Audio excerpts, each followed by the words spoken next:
In the summer of 711, the most powerful Christian kingdom in the Western world died in a single afternoon. The Visigoth Kingdom of Spain had stood for 3 centuries. It had survived the fall of Rome. It had outlasted empires. It had converted to Christianity and built a civilization of churches and monasteries and cathedrals that stretched from the Pyrenees to the southern coast. And then, in July of 711, a Berber commander named Tariq ibn Ziyad crossed the Strait of Gibraltar with 7,000 men. 7,000 against a kingdom of millions. Within 7 years, almost all of it was gone. The churches were converted to mosques. The crosses came down. The bishops fled or died. The king himself vanished on the battlefield. His horse and his sandals were found on the riverbank. His body never was. Christian Spain did not fall to a great conquering empire. It fell to a force barely larger than a raiding party, into a kingdom so divided by its own civil wars that it simply could not hold together when the moment came. And from the wreckage, from the smoking ruins of everything that had taken 3 centuries to build, a handful of survivors fled north into the mountains. What they did next took 781 years. This is the story of how Christian Spain fell and how it refused to stay fallen.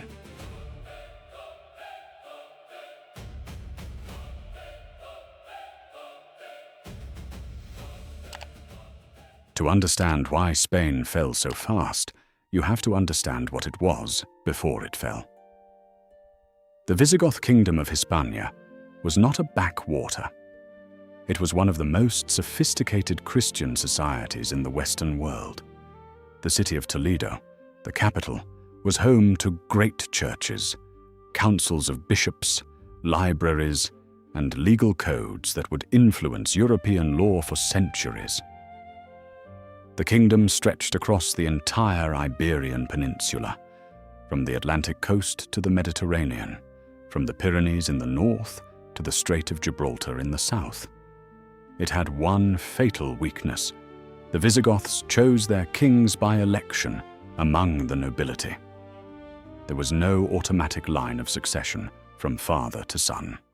And this meant that every time a king died, the knives came out. In 710, King Witiza died. 2 factions immediately went to war over who would replace him. On one side, Rodrigo, Duke of Baetica, who claimed the throne and took the capital of Toledo. On the other, sons of Witiza, who refused to accept defeat and began reaching out for outside help. The outside help they found would destroy everything they were fighting over. In North Africa, the Umayyad Caliphate had been expanding westward for decades. The governor of Tangier was a Berber commander named Tariq ibn Ziyad, a man of formidable ability and even more formidable ambition. When Witiza's supporters approached him with an offer, "Help us take back the throne, and we will open the gates of Spain for you," Tariq saw an opportunity he had not been looking for, and moved on it immediately. In April of 711, he crossed the Strait of Gibraltar with approximately 7,000 warriors, mostly recently converted Berbers, lean and hungry, and utterly unlike the armies the Visigoths had faced before. The great rock he landed beneath still bears his name to this day. Jabal al-Tariq, the Mountain of Tariq, Gibraltar. King Rodrigo was campaigning against a rebellion in the north when word reached him that an army had landed in the south. He turned his forces around and marched to confront the invaders. A Muslim chronicler writing 1.5 centuries later reported that the people of the coast had not noticed Tariq's ships crossing. They thought they were the same trading vessels that regularly plied those waters. They did not see what was coming. The 2 armies met near the Guadalete River on July 19th, 711. What followed was not merely a military defeat, It was a catastrophe from which the entire Visigoth political structure simply ceased to function. At a critical moment in the battle, elements of the Visigothic army, men loyal to the Wititza faction, the very men who had invited Tariq in the first place, deserted or turned against Rodrigo. The betrayal was complete. The Visigothic army collapsed. Rodrigo disappeared, his horse and sandals found on the riverbank, his body never recovered. The last king of Visigoth Spain vanished into the mud and was never seen again. With the king dead and the army shattered, there was nothing left to organize a defense. City after city opened its gates or fell in days. Tariq moved north and took Córdoba. He moved further north and took Toledo, the capital, the heart of Christian Spain, and found it nearly abandoned. The great city fell without a siege. Tariq's superior, Musa ibn Nusayr, crossed from Africa the following year with 18,000 more soldiers and took Seville and Mérida. Together, the two men swept through Spain like a flood through a broken dam.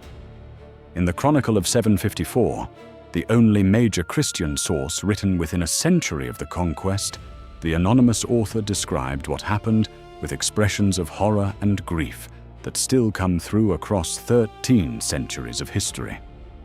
By 718, just 7 years after Tariq first landed, the Umayyad forces controlled virtually the entire Iberian Peninsula.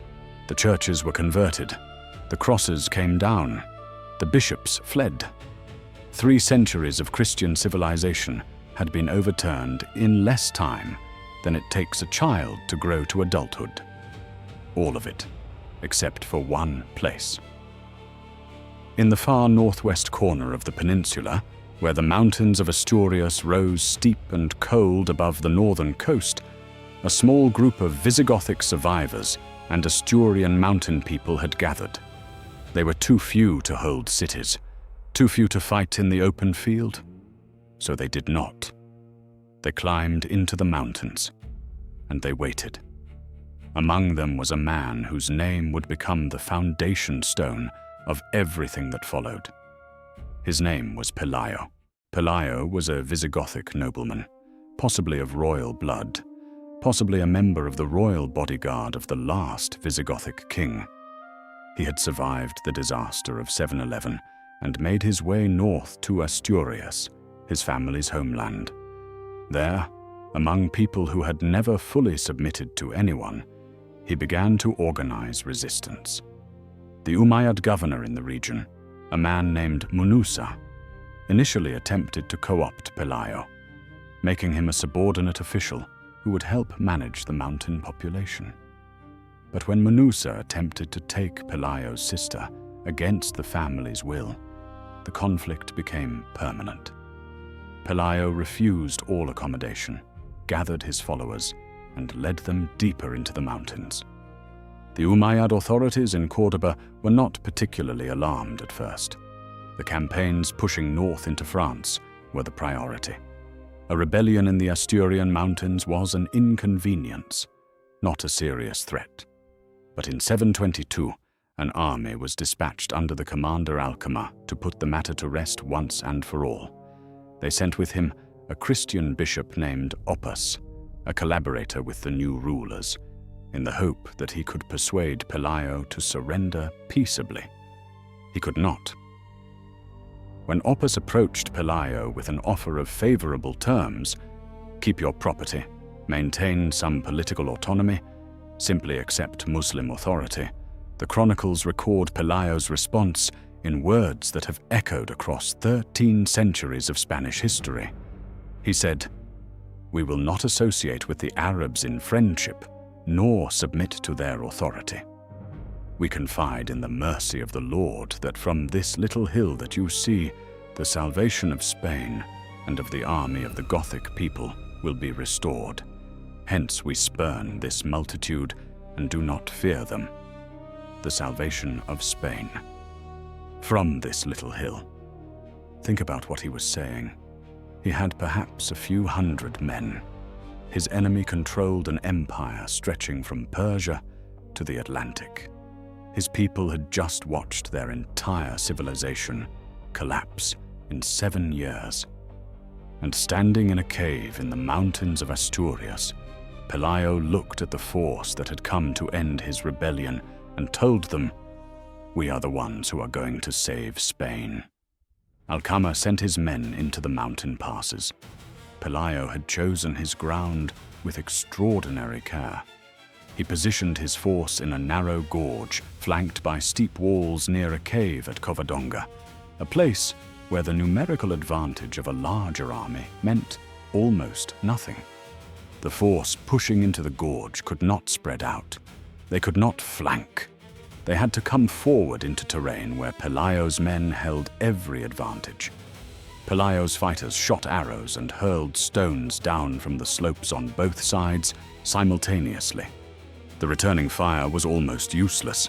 Arrows shot upward at steep angles against men positioned behind rock and fell back among the attackers' own ranks. At the critical moment, Pelayo himself led a counterattack out from the cave entrance and down into the gorge. The rout was complete. Al-Mansour was killed. The Muslim force broke and fled back through the mountains. As they retreated, villagers who saw that victory was possible emerged from their homes and fell on the survivors. Some died in an avalanche trying to cross the heights. Others drowned in the Deva River. The Battle of Covadonga, fought probably on the 28th of May, 722, was not a large engagement by any measure of military history. The forces were small on both sides. The strategic impact was initially limited.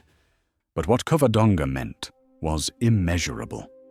For the first time since 711, for the first time in 11 years, Christian fighters had faced the armies of the Umayyad Caliphate in Spain and won. Not survived. Won. The chronicles wrote that through divine providence, liberty was restored to the Christian people, and the kingdom of Asturias was brought forth. Pelayo established his capital at Cangas de Onís and ruled there until his death in 737. He never launched a great reconquest. He held a small mountain kingdom. But he had done what everyone who had fled south and surrendered and converted had decided was impossible. He had proved that it could be fought, that the conquest was not final, that the salvation of Spain from this little hill was not a mad dream. It was a beginning. At the shrine of Our Lady of Covadonga, cut into the rock face above the gorge where Pelayo made his stand, still standing today, the Spanish people have been coming to pray for 1,300 years. Because they know what happened, there was not merely a military skirmish. It was the moment a people decided they would not accept that everything they loved was gone forever. And from that decision, 781 years of history were set in motion. But before we go further, you need to understand what the next 200 years actually looked like. Because what is coming in Act 3 is not a story of steady triumph. It is something much harder and much more remarkable. Pelayo's descendants built on what he had started. His son-in-law, Alfonso I, expanded the kingdom of Asturias, pushing east and south, raiding deep into Muslim-held territory, creating buffer zones that neither side could hold comfortably. But for the next 2 centuries, the Reconquista moved slowly. There is no honest way to say otherwise. The Christian kingdoms of the north, Asturias, then Leon, then Castile, Navarre, Aragon, Portugal, were small and poor, and frequently at war with each other. They faced an adversary whose civilization was, by many measures of the 9th and 10th centuries, more sophisticated and more wealthy than theirs. Al-Andalus, Muslim Spain, became one of the jewels of the medieval world. The city of Córdoba under the Umayyad Caliphate grew into one of the great cities of Europe. Its libraries held hundreds of thousands of manuscripts, At a time when most monasteries in Christian Europe were lucky to own a few hundred books, its physicians and mathematicians and philosophers were producing work that the Christian world would not match for generations. The great mosque of Córdoba, the Mezquita, remains to this day one of the most breathtaking buildings in the world. The Christian North was not poor in spirit, but it was divided. And a divided enemy is an enemy that cannot fully win. The defining tragedy of the early Reconquista was that the Christian kingdoms spent enormous energy fighting each other. Castile against Leon, Leon against Navarre, Navarre against Aragon. Every year spent fighting a fellow Christian king was a year not spent pushing south. Every alliance broken, every treaty violated, every war of succession, each one handed the initiative back to Al-Andalus. And there were years, long, dark years, when the Christian position seemed not merely difficult, but hopeless. In 844, a Moorish army pushed deep into Christian territory and reached the city of Burgos. The defenders held, but barely. And this was not an exceptional event. It was a recurring one. The border was not a line on a map. It was a living thing, shifting with the seasons and the luck of campaigns, and sometimes it shifted badly for the north. These are the generations that history tends to skip past on its way to the great victories. The nameless soldiers who held walls in winter with nothing coming to relieve them. The priests who kept saying Mass in churches that had been burned and rebuilt and burned again. The mothers who told their sons the same thing their own mothers had told them. This land was ours before we were born, and it will be ours again before we die. Generation after generation, father to son to grandson. The Reconquista was not a campaign, it was an inheritance. And then, at the end of the 10th century, everything got dramatically worse. A man rose to power in Córdoba who would become the single greatest military threat Christian Spain had faced since the invasion of 711. He was known as Al-Mansour, the Victorious. His real name was Muhammad ibn Abi Amir, and he had maneuvered himself into the position of de facto ruler of Al-Andalus by gradually sidelining the young Caliph Hisham II until the caliph was a figurehead in a palace and Al-Mansour held the power. He launched over 50 campaigns against the Christian kingdoms in less than 25 years. He sacked Salamanca. He took Coimbra. He sacked Pamplona, the capital of Navarre. He took Leon, the capital of the Kingdom of Leon, the most powerful Christian state in the north. He sacked Barcelona. And then, in 997, he did something that shook all of Christian Europe. He marched his army to Santiago de Compostela. Santiago de Compostela was not merely a city. It was the most sacred shrine in all of Christian Spain, the resting place of St. James the Apostle, one of the 12 disciples of Jesus Christ, whose remains, according to tradition, had been miraculously discovered there, and whose shrine had become one of the great pilgrimage destinations of the entire medieval world. People walked from England, from France, from Germany, from Italy. Weeks and months of walking across mountains and rivers just to pray at that tomb. Al-Mansour destroyed the church. He burned the city to the ground. He left the tomb of St. James untouched. He was too shrewd to make a martyr of the place and unite all of Christendom against him. But the bells of the cathedral, the great bells that had called the faithful to prayer for generations, he had torn from their towers and carried away. Not on carts, on the shoulders of Christian captives. 800 kilometers south through the heart of Spain, all the way to Córdoba, where he had those bells hung upside down from the ceiling of the great mosque of Córdoba to serve as oil lamps. the bells of the most sacred shrine in Christian Spain, lit for the worship of a different faith. For the Christians of the north, this was the lowest point since 711. Their holiest place desecrated, their king's capitals taken, their armies scattered. Al-Mansour seemed not merely powerful, but unstoppable. They kept going anyway. Fathers told sons, sons told grandsons. The prayers continued. The walls were rebuilt. The swords were resharpened.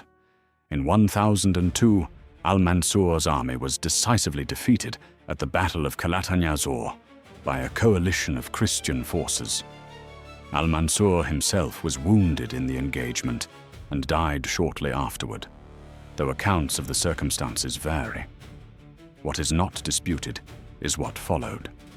Without his iron hand holding everything together, the Caliphate of Córdoba began to collapse from within. The great unified Muslim state that had dominated Spain for over 2 centuries fragmented in the space of 30 years into dozens of small competing kingdoms, the Taifa states. Each one was a target. Each one was an opportunity. And 4 years after the caliphate finally fell apart in 1031, a Christian king named Ferdinand the Great of Castile and Leon began launching campaigns that would bring the Christian kingdoms to the gates of the south. The door was open, and one man, born in 1043 in a village near Burgos, was already preparing to walk through it alone. His name was Rodrigo Díaz de Vivar. History knows him as El Cid. The title comes from the Arabic Al-Sayyid, the Lord, the Master. He earned that name from both the Muslim and Christian men who fought alongside him and against him. And that fact, that even his enemies gave him a title of respect, tells you something important about who he was before the legend swallowed the man. Because the legend of El Cid and the history of El Cid are 2 different things, and the history is actually more interesting. Rodrigo was raised in the royal court of Castile, educated alongside Prince Sancho, who would become King Sancho II. He learned Latin and Arabic. He studied the Bible and military strategy alongside each other. He was extraordinary as a soldier from the moment he first drew a sword. And he knew it. That confidence, that absolute certainty in his own ability would define everything he ever did. The brilliant things and the complicated ones. In 1081, El Cid fell out of favor with King Alfonso VI, the man who, in 1085, would recapture Toledo, the ancient Visigothic capital, the single greatest Christian victory in 3 centuries. Alfonso exiled El Cid for conducting a raid without royal permission, and El Cid, rather than accepting obscurity, went south and offered his services to the Muslim king of Zaragoza.